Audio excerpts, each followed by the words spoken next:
നയനയാണെങ്കിൽ ഓഫീസിൽ നിന്ന് വരുന്നുണ്ട് കേട്ടോ. ഈ ഒരു സമയത്ത് നമ്മുടെ കുഞ്ഞാവ് വിളിച്ചിട്ട് പറയുന്നുണ്ട്, അതായത് ചന്തുമോൾ വിളിച്ചിട്ട് പറയാണ്, നയനാമേ എനിക്കിന്ന് ബിരിയാണി വേണം എന്ന് പറയുന്നുണ്ട്. അതിനെന്താ നയനാമ്മ വാങ്ങിക്കൊണ്ട് വരാലോ എന്ന് നയനയും പറയാണ്. ദേവേനി പറയുന്നുണ്ട്, മോളെ ചുമ്മാ വിടുന്നപ്പോളേ ചന്തുമോള് പറയാ എനിക്ക് ബിരിയാണി വേണമെന്ന്. നയനാമേ ഞാനേ ടി വിയിൽ കണ്ടു ബിരിയാണി ഉണ്ടാക്കുന്നത്, അത് കണ്ടപ്പോഴാ എനിക്ക് കൊതി വന്നേ എന്ന് പറയുന്നുണ്ട് കേട്ടോ. അതിനെന്താ നയനാമ കൊണ്ടുവരാലോ എന്ന് പറഞ്ഞിട്ട് ഫോൺ വെക്കുന്നുണ്ട്.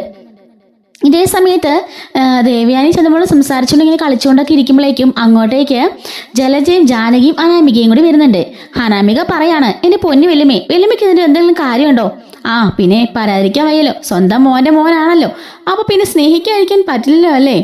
മരുമോള് ഇപ്പം ഇവിടുന്ന് വിട്ടുപോകാത്തോണ്ട് തന്നെ അമ്മായിക്ക് സുഖമായല്ലോ. അല്ലെങ്കിൽ പിന്നെ എന്ത് ചെയ്താനല്ലേ മരുമോള് പിണങ്ങിപ്പോയെങ്കിൽ അതിന് നാണക്കേടും കൂടെ ആയേനെ, നാട്ടുകാരെന്തായാലും അറിയാൻ തുടങ്ങിയെന്നും അനാമിക പറയുന്നുണ്ട്. ദേവയാനി പറയാണ്, നാട്ടുകാരറിഞ്ഞാലും എനിക്കൊന്നുമില്ല അനാമികയെ, ഇത് എന്റെ മോന്റെ കുട്ടിയാണെന്ന് പറയാൻ എനിക്ക് ഒരു മടിയില്ല, ഒരു നാണക്കേടും തോന്നില്ല. എന്റെ മരുമകൾക്കും അത് മനസ്സിലാകുന്നുണ്ട്, അവളുടെ ഭർത്താവിനെ അവൾക്കറിയാം, അതുകൊണ്ട് അവൾ ഇവിടുന്ന് പോവില്ല. നീയൊക്കെ ആഗ്രഹിക്കുന്ന എന്താണെന്ന് എനിക്കറിയാം. നയനനെയും നവ്യനെയും എങ്ങനെയെങ്കിലും കൂട്ടിത്തെളിച്ച് ഇവിടുന്ന് പറഞ്ഞേക്കണമെന്നല്ലേ, അതൊരിക്കലും നടക്കാൻ പോണില്ല. അതുകൊണ്ട് ആ വെള്ളം അങ്ങ് വാങ്ങി വെച്ചേക്കെന്ന് ദേവയാനി പറയുന്നുണ്ട്. അല്ല ഇവക്ക് എന്താ ഇപ്പം ബിരിയാണി തിന്നാനൊരു കൊതി? ഒന്നും കാണാതെ കിടന്ന സാധനമല്ല ആയിരിക്കും, അതുകൊണ്ടായിരിക്കും ഇത്രയ്ക്കും കൊതി. അപ്പോഴേക്കും ദേവേനെ ചാടി എഴുന്നേറ്റിട്ട് ജലജോട് പറയാണ്, ദേ നിന്റെ വായും കൊണ്ട് മിണ്ടാതിരുന്നോ, ഇതൊരു കുഞ്ഞുങ്ങൾക്ക് അങ്ങനെയാ, പല ആഗ്രഹങ്ങളും കാണും, അതൊന്നും ചോദ്യം ചെയ്യാനായിട്ട് നീ വരണ്ട, ഞാൻ നോക്കിക്കോളാം കുഞ്ഞിന്റെ കാര്യം, നിന്റെ കയ്യിലെ കാശും വേണ്ട, എന്റെ നയനമോള് വരുമ്പോ വാങ്ങിച്ചോണ്ട് വന്നോളൂ. പിന്നെ കുഞ്ഞിനെ പറയാമെന്ന് മാത്രം ആരും കരുതണ്ട, അതിന് ഞാൻ സമ്മതിക്കത്തുമില്ല. അവൾക്ക് ഇഷ്ടമുള്ളതൊക്കെ ഞാൻ മേടിച്ചു കൊടുക്കും. ഇവിടുത്തെ സ്വത്ത് മാത്രമല്ല എന്റെ പേരിലെ ഇഷ്ടമുള്ള സ്വത്ത് വേറെയുണ്ട് എന്നും പറഞ്ഞിട്ട് ദേവി എന്നെ അകത്തേക്ക് കയറിപ്പോകുന്നുണ്ട്. അപ്പോഴേക്കും അനാമിക ചോദിക്കാണ്, ആണോ ഇവർക്ക് ഒരുപാട് സ്വത്തുള്ളതാണോ? ആണോന്നോ ചേച്ചിയെ, കോടീശ്വരിയാ, നമ്മുടെ അനന്തപുരിക്കാരോളം തന്നെ പണമുള്ളതാണ് ഈ ദേവയാനി എന്നുള്ള ചേച്ചിക്കും എന്ന് ജലജ പറയുന്നുണ്ട്. അവർ അക്കൗണ്ടിൽ തന്നെ കാണും എങ്ങനെ പോലും ഒരു 10-20 കോടി രൂപ, പിന്നെ അസറ്റായിട്ടും സ്വർണ്ണമായിട്ടും ഒക്കെ ഇഷ്ടം പോലെ അവരുടെ കയ്യിലുണ്ട് എന്നും ജലജ പറയുന്നുണ്ട്. അനാമിക മനസ്സിലോർക്കാണ്, ഇവരെ അങ്ങനെ പിണക്കിയാ ശരിയാവില്ലല്ലോ, എങ്ങനെയെങ്കിലും ഇവരെ കൂടെ കൂടണം, കുറച്ച് ക്യാഷ് അടിച്ചു മാറ്റാന് ഇവരാണെങ്കിലും മതിയെന്നും ആലോചിക്കുന്നുണ്ട്. എന്നിട്ടാണ് പെട്ടെന്നാള് റീതിങ്ക് ചെയ്യുന്നത്, അല്ല അന്ന് അഭിയേട്ടൻ ഇതുപോലെ കാശുണ്ടാക്കാൻ വേണ്ടിയിട്ടാണല്ലോ ഇവരെ കൊണ്ട് പോയിട്ട് വേറെ പെണ്ണിനെ കാണിച്ചു കൊടുത്തത്, കിഡ്നിയെ കൊടുത്തെന്നും പറഞ്ഞിട്ട്. അന്ന് നല്ല പണി തന്നെയാ അഭിയേട്ടന് കിട്ടിയത്, അതുപോലെ കിട്ടാൻ എനിക്കും ചാൻസ് ഉണ്ട്. എന്തായാലും ഒന്ന് സൂക്ഷ്യം കണ്ടുമൊക്കെ വേണം ഇവരോട് നിൽക്കാനെന്നും അവൾ മനസ്സിൽ കരുതുന്നുണ്ട്. അങ്ങനെ വൈകുന്നേരം ആവാണ്. ഈ സമയത്ത് നയന അവൾക്കുള്ള ബിരിയാണിയൊക്കെ വാങ്ങിക്കൊണ്ട് അങ്ങോട്ടേക്ക് വരുന്നുണ്ട്. അങ്ങനെ കൊണ്ടുവന്ന് ടേബിളിൽ വെച്ചിട്ട് ചന്തുമോളെ വാ ബിരിയാണി കഴിക്കാമെന്ന് പറയുന്നുണ്ട്. അപ്പോഴേക്കും മുത്തശ്ശൻ ചോദിക്കാണ്, ആഹാ ബിരിയാണിയോ, ഇന്നെന്താ സ്പെഷ്യൽ മോളെ ചോദിക്കുമ്പം, അല്ല മുത്തശ്ശ, ചന്തുമോളെ വിളിച്ചിട്ട് ബിരിയാണി കഴിക്കാൻ കൊതിയാവുമെന്ന് പറഞ്ഞു, അതുകൊണ്ട് ഞാനൊരു പാഴ്സൽ വാങ്ങിക്കൊണ്ട് വന്നാന്ന് പറയുന്നുണ്ട്. ആണോ? എന്നിട്ട് ചന്തുമോൾ എവിടെയും ചോദിക്കുന്നുണ്ട്. അപ്പോഴേക്കും ജലജ പറയുന്നുണ്ട്, അവിടെ നീരാട്ടില്ല, അവളുടെ വല്യമ്മ അവിടെ കുളിപ്പിച്ചോണ്ടിരിക്കുകയാണെന്ന് പറയുന്നുണ്ട്. അതെന്താ ദേവയാനി, സോറി ജലജെ, നീ ഇങ്ങനെയൊക്കെ പറയുന്നത്? അതൊരു കുഞ്ഞല്ലേ, അതിനോട് വേണോ നിന്റെ ഈ ക്രൂരതയും നിന്റെ ഈ കുത്തുവാക്കുകളും എന്ന് ചോദിക്കുമ്പം ജലജ പറയാണ്, അറിയാതെ പറഞ്ഞു പോന്നതാ അമ്മേ, എന്റെ മകനോ ഞാനോ കാണുകയാണെങ്കിൽ ഇവിടെ ഇപ്പം എന്തൊക്കെ പ്രകടനങ്ങൾ നടന്നേനെ, ഇതിപ്പോ ആദർശായോണ്ട് ആർക്കും ഒന്നും പറയാനില്ലല്ലോ എന്നൊക്കെ പറയുന്നുണ്ട്. നയന പറയാണ്, ഒന്നും ആരും അറിയാതെയും ചൊറിയാതെയൊക്കെ ഇരിക്കുന്നതായിരിക്കും അപ്പച്ചിക്ക് നല്ലത്, അല്ലെങ്കിലേ അപ്പച്ചിയുടെ എല്ലാ കള്ളത്തരങ്ങളും ഞാനിവിടെ വിളിച്ചു പോവും, അത് വേണമെങ്കിലേ മിണ്ടാതിരുന്നെന്ന് പറഞ്ഞിട്ട് നയന മേളിലേക്ക് കയറി പോകുന്നുണ്ട്. മുത്തശ്ശി ചോദിക്കാണ്, അല്ല കുറെ കാലം കൊണ്ട് നയന പറയുന്നുണ്ടല്ലോ എന്തോ രഹസ്യമുണ്ടെന്ന്, എന്താ ജലജെ, ഇനി വേറെ വല്ല കള്ളത്തിലോ നീ ഒപ്പിച്ചോ? എനിക്കൊന്നും അറിയില്ലമ്മേ, അവളുടെ വായി തോന്നിയത് വിളിച്ചു പറയാ, അല്ലാതെ എനിക്കൊന്നും അറിയില്ലെന്ന് പറയുന്നുണ്ട്. അങ്ങനെ നയന ചുമ്മാ വിളിച്ചു പറഞ്ഞ ഒരാളൊന്നും അല്ലെന്ന് ഞങ്ങൾക്കറിയാം, അതിന് പിന്നില് എന്താ ഉണ്ടെന്നും ഞങ്ങൾക്ക് അറിയാമെന്ന് ഇങ്ങനെ നമ്മുടെ മുത്തശ്ശൻ പറയുന്നുണ്ട് കേട്ടോ. ജലജ അപ്പൊ ഒന്ന് പേടിച്ചിട്ട് മിണ്ടാതെ അകത്ത് കയറി പോകുന്നുണ്ട്. ജാനകിയും കയറി പോവാണ്. അനാമിക മനസ്സിലേക്കാണ്, അങ്ങനെ ഇപ്പോളെ അവൾ ആ ബിരിയാണി സുഖിച്ചങ്ങോട്ട് കഴിക്കണ്ട, എവിടെയോ കിടന്ന പെണ്ണ വലിഞ്ഞു കയറി വന്നിട്ട് ഉള്ളതെല്ലാം അങ്ങ് മേടിച്ചോണ്ട് പോകാന്ന് കരുതിയിരിക്കാം, ആൾക്കാർ തമ്മിൽ തെറ്റിക്കാനും അവൾ ഒരുത്തി മതി എന്ന് മനസ്സിലോർക്കുന്നുണ്ട്. എന്തായാലും അവൾ ഇന്ന് ആ ബിരിയാണി തിന്നണ്ട. പണ്ടൊരു ദിവസം ഞാനിവിടെ ഓർഡർ ചെയ്ത ഫുഡ് കഴിച്ചപ്പോ എന്തൊരു ബഹളാണ് ആ നയന ഉണ്ടാക്കിയത്. അവക്ക് എന്തു ആകാം, നമുക്ക് മാത്രം ഒന്നും പറ്റില്ല, അങ്ങനെയായ പറ്റില്ലല്ലോ, ഇനി ഞാൻ കാണിച്ചു കൊടുക്കുന്നുണ്ട് എന്നും പറഞ്ഞിട്ട് അനാമികയാണെങ്കിൽ അവിടുന്ന് ആ ബിരിയാണി പോയി പതിയെ എടുക്കുന്നുണ്ട് കേട്ടോ. അപ്പം ബിരിയാണി ഇങ്ങനെ പാഴ്സൽ പതിയെ പൊട്ടിച്ചിട്ട് അതിനകത്ത് ഒരുപാട് ഉപ്പ് വാരി ഇടുന്നുണ്ട്. എന്നിട്ട് അവൾ ഒന്നും അറിയാത്ത പോലെ അവിടെ തന്നെ വെച്ചിട്ട് മിണ്ടാതെ അകത്ത് കയറി പോവാണ്. അങ്ങനെ കുളിയെല്ലാം കഴിഞ്ഞ് ദേവയാനി ചന്തമോളെ കൊണ്ട് താഴേക്ക് ഇറങ്ങി വരികയാണ്. നയനയും താഴേക്ക് വരുന്നുണ്ട്. അങ്ങനെ നയനെ പോയി ചായ ഒക്കെ ഇട്ട് ഇവർ ചായയൊക്കെ കുടിക്കുകയാണ്. എവിടെ നയനാമേന്റെ ബിരിയാണി ചോദിക്കുമ്പോൾ എന്റെ മോക്കുള്ള ബിരിയാണി നയനാമ കൊണ്ടുവന്നിട്ടുണ്ടെന്നും പറഞ്ഞിട്ട് വിളമ്പി ഡെസ്കിൽ ഇങ്ങനെ വെക്കുക കേട്ടോ. മുത്തശ്ശനും മുത്തശ്ശിയൊക്കെ ചായ കുടിക്കാനായിട്ട് ടേബിളിന് ചുറ്റും വന്ന് ഇരിക്കുകയാണ്. ആഹാ, എന്തായാലും മോക്കെന്ന് ബിരിയാണിയാണല്ലോ. എന്തായാലും പറഞ്ഞപ്പോഴേ നയനാമ്മ വാങ്ങിച്ചിട്ട് വന്നല്ലോ എന്ന് പറയുന്നുണ്ട്. എന്റെ നയനാമ്മ സൂപ്പറാ, എന്നെ ഒരുപാട് ഇഷ്ടാ എന്ന് ചന്തമോള് പറയുന്നുണ്ട്. അങ്ങനെ നയന പറയുന്നുണ്ട്, അമ്മ വാരി തരാട്ടോ എന്നും പറഞ്ഞിട്ട് വാരി കൊടുക്കുകയാണ്. അയ്യേ നയനാമ്മേ, ഇത് കൊള്ളില്ലെന്ന് പറയുന്നുണ്ട്.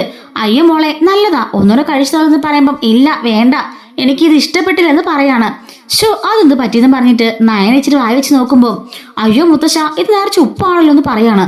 ഉപ്പോ? അതെങ്ങനെ സംഭവിച്ചു?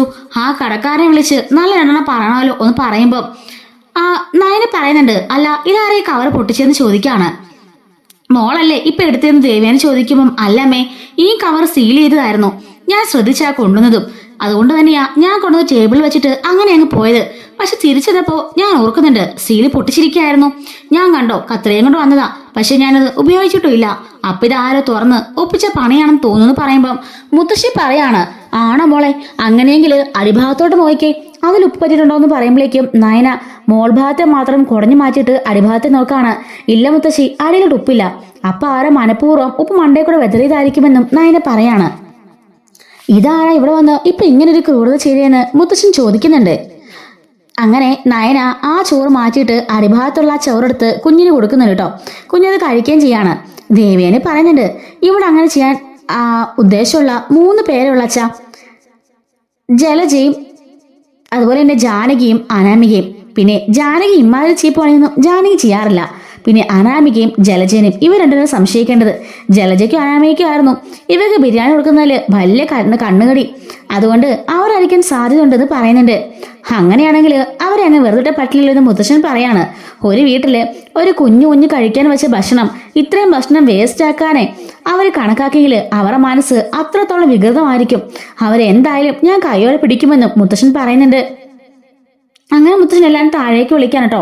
ആണുങ്ങളെല്ലാം തന്നെ ജോലിക്കൊക്കെ ആയിട്ട് പോയിട്ടുണ്ട്. ബാക്കി പെണ്ണുങ്ങൾ മാത്രമേ വീട്ടിലുണ്ടായിരുന്നുള്ളൂ. ഓഫീസൊക്കെ കഴിഞ്ഞിട്ടാണല്ലോ നായന വന്നിരുന്നത്. അങ്ങനെ എല്ലാവരും വരികയാണ്. അപ്പോഴേക്കും ജയനും അജയനും അനിയും ആദർശവും ഒക്കെ ഓഫീസിലെ ജോലി കഴിഞ്ഞിട്ട് അവരും അങ്ങോട്ടേക്ക് കയറി വരുന്നുണ്ട്. എന്താ അച്ഛാ, എന്താ പ്രശ്നം എന്ന് ചോദിക്കാണ്. മുത്തശ്ശൻ പറയുന്നുണ്ട്, അല്ല ചന്തുമോൾക്ക് ആഹാരം കഴിക്കാൻ ബിരിയാണി തിന്നാൻ ആഗ്രഹം തോന്നിയപ്പോ നയനോടത് പറഞ്ഞു. നയന വാങ്ങിക്കൊണ്ടും വന്നിട്ട് അവളത് എടുത്ത് ഹാളിലെ ടേബിളിൽ വെച്ചിട്ട് മുകളിലേക്ക് പോയിരിക്കായിരുന്നു. തിരികെ വന്ന് ചന്തുമോൾക്ക് അത് വിളമ്പി കൊടുക്കാൻ നോക്കിയപ്പം ആ സിയാറ് പൊട്ടിച്ചിട്ടുണ്ട്. അനാമിക അപ്പം പേടികൊണ്ട് തലകൊണിച്ച് നിൽക്കുകയാണ്. എന്നിട്ട് പറയുന്നുണ്ട്, അതിനുശേഷം ആ ബിരിയാണിക്കകത്ത് ആരും ഉപ്പ് വാരിട്ടിരിക്കായിരുന്നു, നിറച്ചും മണ്ടേക്കൂടി വെതറിയിട്ടിരിക്കുന്നു. അയ്യോ അതാരാ അങ്ങനെയെന്ന് അനി ചോദിക്കുന്നുണ്ട്. മുത്തശ്ശൻ പറയാണ്, അങ്ങനെ ചെയ്യാൻ ഈ ചന്ദമോളുടെ ദേഷ്യമുള്ള 3-4 പേര് മാത്രമേ ഈ വീട്ടിലുള്ളൂ. 1 നവ്യ, 2 ജലജ, 3 അനാമിക, 4-മത്തേത് ജാനകി. നവ്യ പിന്നെ കുഞ്ഞിനെ കൊണ്ട് അബിയുടെ പുറത്തേക്ക് പോയിരിക്കായിരുന്നല്ലോ. അപ്പം നവ്യ അല്ല, ബാക്കി 3 പേരില് ഒരാളാണെന്ന് പറയുമ്പം ജാനകി പറയാണ്, ഇന്നേ വരെ ഇമാതിരി ചീപ്പ് പണിയൊന്നും ഞാൻ ചെയ്തിട്ടില്ല, അതുകൊണ്ട് എന്നെ ഞാൻ സംശയിക്കണ്ടെന്ന് ജാനകി പറയുമ്പോൾ ദേവ്യാനി പറയാണ്, അതിലും കാര്യമുണ്ടച്ചാ, ഇന്നേ വരെ ഇവളിങ്ങനെ ചെയ്യുന്നത് ഞാനും കണ്ടില്ല. ഇവക്ക് ദേഷ്യമൊക്കെ ഉണ്ട്, പക്ഷെ ഇങ്ങനത്തെ ചീപ്പ് പണിയൊന്നും ഇവള് ചെയ്യില്ലെന്ന് പറയുന്നുണ്ട്. അപ്പോഴേക്കും അനാമിക ചോദിക്കാണ്, എന്റെ അപ്പച്ചി അങ്ങനെ പറഞ്ഞത് അപ്പൊ ഞാൻ ചെയ്യുന്നാണോ വല്യമ്മ പറഞ്ഞു തരുന്നേ എന്ന് ചോദിക്കുന്നുണ്ട്. അങ്ങനെ ഞാൻ കൃത്യമായി പറയുന്നില്ല, പക്ഷെ അറിയില്ലല്ലോ, നിനക്കും ജലജയ്ക്കുമാണ് ഈ കുട്ടിയുടെ ഇത്രയ്ക്കും ദേഷ്യം. അതുകൊണ്ട് നിങ്ങൾ ഒരാളായിരിക്കും. ആരാണെങ്കിലും സത്യം തുറന്ന് പറയുന്നതായിരിക്കും നല്ലത്, അല്ലെങ്കിലേ അവരുടെ ശിക്ഷ കഠിനമായിരിക്കുമെന്ന് ദേവയാനി പറയുന്നുണ്ട്. ജലജയും അനാമികയും എന്തുകൊണ്ടും സമ്മതിക്കുന്നില്ല കേട്ടോ. ജലജ മനസ്സിൽ വെക്കുന്നുണ്ട്, ഈ കള്ളിയായിരിക്കും. ഇതിപ്പം എന്റെ പേരും കൂടെ അകത്തേക്ക് വരുവാണല്ലോ, ഇവക്ക് എന്തെങ്കിലും ചെയ്യണമെങ്കിൽ മറിഞ്ഞങ്ങ് ചെയ്താൽ പോരെ, ബാക്കിയുള്ളവരെയും കൂടി പിടിച്ചകത്തിരാൻ എന്ന് മനസ്സിൽ ഓർക്കുന്നുണ്ട്. ദേവേനി പറയാണ്, ആരാണെങ്കിലും സത്യം പറഞ്ഞായിരിക്കും നല്ലത്, അല്ലെങ്കിലേ 2 ഞങ്ങളെ പിടിച്ച് പുറത്താക്കുമെന്ന് പറയുമ്പം അനാമിക പറയുന്നുണ്ട്, ഞാൻ ചെയ്തിട്ടില്ല, പിന്നെ ഞാനെന്തിന് പുറത്തു പോകണം, ഇവിടെ വേറെ ആൾക്കാരുണ്ടല്ലോ, അവരെയൊക്കെ സംശയിച്ചിടാൻ ചോദിക്കാണ്. അപ്പോഴാണ് ദേവേനി ഒരു കാര്യം ഓർക്കുന്നത് കേട്ടോ. ദേവയാനിയും ചന്തമോളും കൂടി അവിടെ ഇതിങ്ങനെ കളിക്കുകയും അതുപോലെ തന്നെ ക്യൂബ്സ് ഒക്കെ അടുക്കി ഇങ്ങനെ അവർ ഓരോ രൂപമൊക്കെ ഉണ്ടാക്കി കളിക്കായിരുന്നു. ഈ സമയത്ത് ദേവേന്റെ ഫോണ് അവിടെ റെക്കോർഡ് ചെയ്ത് വെച്ചിരിക്കുകയായിരുന്നു ചന്തുമോളുടെ അമ്മേനെ കാണിക്കാനായിട്ട് കേട്ടോ. അതായത് അനഘേനെ കൊണ്ട് കാണിക്കാന്ന് പറഞ്ഞിട്ട് ചന്തുമോള് കളിക്കുന്നതും അവള് ക്യൂബൊക്കെ അടുക്കുന്നതും ഒക്കെ ആയിട്ടുള്ള വീഡിയോസ് ഒക്കെ എടുത്തുകൊണ്ടിരിക്കുകയായിരുന്നു ആ ഒരു ടേബിൾ വെച്ചുകൊണ്ട് തന്നെ. ആ വീഡിയോ അതുകൊണ്ട് നീക്കി വെച്ച് അവിടെ റെക്കോർഡ് ഓൺ ആക്കിയിരിക്കുകയായിരുന്നു. പക്ഷെ അത് മറന്നുപോയിട്ടാണ് ദേവയാനി ചന്തുമോളയും കൊണ്ട് കുളിപ്പിക്കാനായിട്ട് മുകളിലേക്ക് കയറി പോയത്. അപ്പൊ ഈ ഒരു സമയം ദേവേനെ ഓർക്കാണ്, അച്ഛാ ഇനി ഇപ്പോഴേ ഒരു തെളിവിന്റെ ആവശ്യമില്ല, ഇവര് പറയുകയും വേണ്ട, സത്യം എന്താണെന്ന് നമുക്കിപ്പോ നേരിട്ട് കാണാമെന്ന് പറയുന്നുണ്ട്. മുത്തശ്ശൻ ചോദിക്കാണ്, എന്താ ദേവയാനി നീ എന്താ ഈ പറയുന്നേ എന്താന്ന് ചോദിക്കുമ്പോൾ ദേവേനി പറയാണ്, മുമ്പേ ചന്തുമോളും ഞാനും കൂടി കളിച്ചോണ്ടിരുന്നപ്പോഴേ അവളെ ക്യൂബൊക്കെ അടുക്കുന്നത് കണ്ട് ഒരു രസം തോന്നിയിട്ട് അത് അനഘേനെ കൊണ്ട് കാണിക്കണമെന്ന് ഓർത്തിട്ട് ഞാന് വീഡിയോ റെക്കോർഡിങ് ഓണാക്കി വെച്ചിരിക്കായിരുന്നു. പക്ഷെ ഇതെല്ലാം കഴിഞ്ഞിട്ട് ഞാൻ അതങ്ങ് മറന്നുപോയി. ഞാൻ ചന്തുമോളം കൂട്ടി കുളിക്കാനൊക്കെ പോയിട്ട് പിന്നെ വന്ന് ചായയും കുടിച്ചിട്ടാണ് ബിരിയാണി വിളമ്പിയത്. എന്തായാലും അതുവരെയുള്ള റെക്കോർഡിംഗ് ഒക്കെ അവിടെ കാണുമല്ലോ എന്ന് പറയാണ്. വേറെ കോളുകളൊന്നും വന്നില്ലെങ്കിലും റെക്കോർഡ് അവിടെ തന്നെ ഓണായിരിക്കുമെന്ന് മുത്തശ്ശൻ പറയുന്നുണ്ട്. എന്തായാലും നീ പോയത് കൊണ്ടുപോകാന്ന് പറയുമ്പോഴേക്കും നമ്മൾ അനാമികനെ വിറയ്ക്കാൻ തുടങ്ങുന്നുണ്ട്. അങ്ങനെ ദേവേനി പോയിട്ട് ആ ഫോൺ എടുത്തോണ്ട് വരുന്നുണ്ട്. അപ്പോഴും അത് റെക്കോർഡിംഗ് തന്നെ ആയിരിക്കും. ഒരു 1/4 മണിക്കൂറോളമായിട്ട് റെക്കോർഡിംഗ് ആയി തന്നെ ഇരിക്കുകയാണ് കേട്ടോ. അങ്ങനെ മുത്തശ്ശനടുത്ത് ഓടിച്ചിങ്ങനെ വീഡിയോ ഓടിച്ചു നോക്കാണ്. അപ്പോഴാണ് കാണുന്നത് ചന്തുമോളയും കൊണ്ട് ദേവേനി പോകുന്നു. ശേഷം നയനെ കൊണ്ടുവന്ന് ബിരിയാണി വെക്കാണ്. പിന്നീട് കാണുന്നത് മുത്തശ്ശനാണെങ്കിൽ എല്ലാവരും ഫോണിൽ ഇതൊന്ന് ടി വിയിൽ കണക്ട് ചെയ്ത് കാണിക്കുന്നു പറഞ്ഞ് ടി വിയിലേക്ക് കണക്ട് ചെയ്യുന്നുണ്ട്. അനാമികയാണെങ്കിലോ നിന്ന് ഉരുകി വേർക്കാണ് കേട്ടോ. അനാമിക വേർത്തുകൊണ്ടവിടെ നിൽക്കുമ്പോഴേക്കും നമ്മുടെ മുത്തശ്ശൻ ആ വീഡിയോ പ്ലേ ചെയ്യുന്നുണ്ട്. നമ്മുടെ ചന്തുമോളയും കൊണ്ട് പോയതിനു ശേഷം നയനെ കൊണ്ട് ബിരിയാണി വെച്ചല്ലോ. ആ സമയത്ത് തന്നെ അങ്ങോട്ടേക്ക് അനാമിക വരുന്നുണ്ട്. വന്നിട്ട് അതിലേക്ക് ഉപ്പ് വാരിടുകയാണ്. ആ ഉപ്പ് വാരിട്ടിട്ട് അവൾ ഒന്നും അറിയാത്തതുപോലെ അവിടെ അത് വീണ്ടും വെച്ചിട്ട് പതിയെ പോകുന്നുണ്ട്. തിരിച്ചു വന്നിട്ടാണ് നയന ചന്തുമോക്ക് വിളമ്പി കൊടുക്കുന്നത്. അങ്ങനെ എല്ലാവരുടെ മുമ്പിൽ വെച്ച് ആ കള്ളി പിടിക്കപ്പെട്ടിട്ടോ. ഉപ്പ് വാരിട്ട ആ ഒരു സംഭവം എല്ലാവരും കണ്ടിരിക്കാണ്. ആകെപ്പാടെ ചമ്മി നാറി അങ്ങനെ കള്ളത്തരം പിടിച്ചല്ലോ. തെളിവ് സഹിതം എന്ന് വേണമെങ്കിൽ പറയാലോ. തെളിവല്ല, അതിലപ്പുറമാണ് അവള് ചെയ്ത അതേ പ്രവൃത്തി എല്ലാവരും കണ്ടു. ഇപ്പൊ എന്തെങ്കിലും അനാമിക്ക് പറയാനുണ്ടോന്ന് ദേവേനി ചോദിക്കാണ്. ഇതാ പറഞ്ഞത്, എന്തൊരു ക്രൈം ചെയ്താലും എപ്പോഴും ദൈവത്തിന്റെ ഒരു അടയാളം, ഒരു കണ്ണ് അവിടെ കാണും. ദൈവം അത് അറിയിക്കാൻ വേണ്ടി എന്തെങ്കിലും ഒരു തെളിവ് അവിടെ ബാക്കി വെച്ചേക്കൊന്ന് പറഞ്ഞത് കള്ളമല്ലെന്ന് ഇപ്പൊ മനസ്സിലായില്ലേ എന്ന് അനാമികയോട് ചോദിക്കുന്നുണ്ട്. അനാമിക ഒന്നും മിണ്ടാതെ അടികൊണ്ട അവസരങ്ങൾ നിൽക്കാതിരിക്കും കേട്ടോ. അപ്പോഴേക്കും മുത്തശ്ശൻ വന്നിട്ട് ചോദിക്കുന്നുണ്ട്, നിന്റെ മനസ്സിലെ ഉദ്ദേശം എന്താ? അതൊരു കൊച്ചുകുട്ടിയല്ലേ, അവള് കഴിക്കാൻ ആഗ്രഹിച്ച് കുറച്ച് കഷ്ണം ചോദിച്ചപ്പോ അത് കൊണ്ടുവന്ന് കൊടുത്ത് ഇത്ര തെറ്റാണോ? തെറ്റാണെന്ന് നിനക്ക് തോന്നുകയാണെങ്കിൽ നീ ഒരു നിമിഷം പോലും ഇവിടെ നിൽക്കണ്ട. അത്രയും ആഹാരം ചെയ്ത് വേസ്റ്റ് ചെയ്ത് നിന്നോട് എന്താ ചെയ്യേണ്ടതെന്ന് എനിക്കറിയില്ല. എനിക്ക് അത്രയ്ക്കും ദേഷ്യം വരുന്നുണ്ട്. എന്റെ കൊച്ചുമകന്റെ ഭാര്യയായി പോയി, അല്ലെങ്കിൽ അടിച്ചിനെ ചെകിട് ഞാൻ മുളിച്ചാനെ എന്ന് പറയാണ്. അപ്പോഴേക്കും അങ്ങോട്ടേക്ക് മുത്തശ്ശി വന്നിട്ട് ഒരൊറ്റ അടിയും കൊടുക്കുന്നുണ്ട് കേട്ടോ. അവളുടെ കാരണം പോച്ച് അടി കൊടുക്കാണ്. അപ്പോഴേക്കും അമ്മയെന്നും പറഞ്ഞ് ജാനകി വന്ന് പിടിക്കുന്നുണ്ട്. നിനക്കിട്ടാ ഞാൻ ആദ്യം അടി തരേണ്ടത്. ഇതുപോലൊരു വഷളത്തരം പിടിച്ചൊരു പെണ്ണിനെ ഇത്രയും തലക്കയറ്റി വെക്കുന്നത് നീ ഒറ്റ എടുത്തിയാ. കാര്യങ്ങൾ പറഞ്ഞ് മനസ്സിലാക്കി ഒരു കുടുംബത്തിൽ ജീവിക്കേണ്ടത് എങ്ങനെയാണെന്ന് പറഞ്ഞു കൊടുക്കുന്നതിന് പകരം അവളുടെ എല്ലാ തോന്നിയാസങ്ങൾക്ക് കൂട്ടു നിൽക്കുന്നത് നീയാ. നിനക്കിട്ട് ആദ്യം അടിക്കണ്ടേ എന്ന് പറയുന്നുണ്ട്. തലയും കുഴിച്ച് നിൽക്കാണ് നമ്മുടെ ജാനകി. അനാമികയാണെങ്കിലോ കവളം തിരുമ്പി കരഞ്ഞോണ്ട് നിൽപ്പുണ്ട്. ദേ, ഈ അടി നിനക്ക് എപ്പോഴും ഓർമ്മ വേണം. ഇനി എങ്ങാണം ആരെങ്കിലും ഉപദ്രവിക്കാനോ ഇതുപോലത്തെ കോപ്രായം കാണിക്കാനോ ശ്രമിച്ചാണല്ലോ അടിച്ച് നാണപ്പലം തെറിപ്പിക്കും എന്ന് മുത്തശ്ശി പറയുന്നുണ്ട് കേട്ടോ. മുത്തശ്ശിയുടെ അങ്ങനെ രൂപം ആദ്യമായിട്ടാണ് നമ്മുടെ അനാമിക കാണുന്നതന്നെ. അതുകൊണ്ട് തന്നെ ആകെപ്പാടെ പേടിച്ചു കറച്ച് അനാമിക നിൽക്കാണ്. മുത്തശ്ശനാണേലും ഒരു തൃപ്തി ആവുന്നുണ്ട് കേട്ടോ. കാരണം മുത്തശ്ശന് ചെയ്യാൻ പറ്റാത്തത് മുത്തശ്ശി ചെയ്തല്ലോ. അതുകൊണ്ട് തന്നെ അകത്തേക്ക് കയറി പോകുന്നുണ്ട്. അപ്പോഴേക്കും ദേവൻ എന്നിട്ട് പറയുന്നുണ്ട്, എന്റെ പൊന്നു മോളെ, ആ ഒരു കുഞ്ഞല്ലേ, ആരെയാണെങ്കിലും കുഞ്ഞുങ്ങളെ ദൈവം തരുന്നതാ. അതിനെ ഭാഗ്യം എന്ന് പറയുന്ന സാധനം വേണം. അതുകൊണ്ട് ആവശ്യമില്ലാതെ നീ ആ കുഞ്ഞിനെ ഉപദ്രവിക്കാൻ നിൽക്കരുത്. ഇനി അടുത്ത് കിട്ടാൻ പോകുന്ന എന്റെ കയ്യിൽ നിന്ന് ആയിരിക്കും എന്ന് പറഞ്ഞിട്ട് ദേവനും കയറി പോവാണ്. ജാനകി വന്നിട്ട് എന്താ മോളെ കാണിച്ചെന്ന് ചോദിക്കാണ് കേട്ടോ.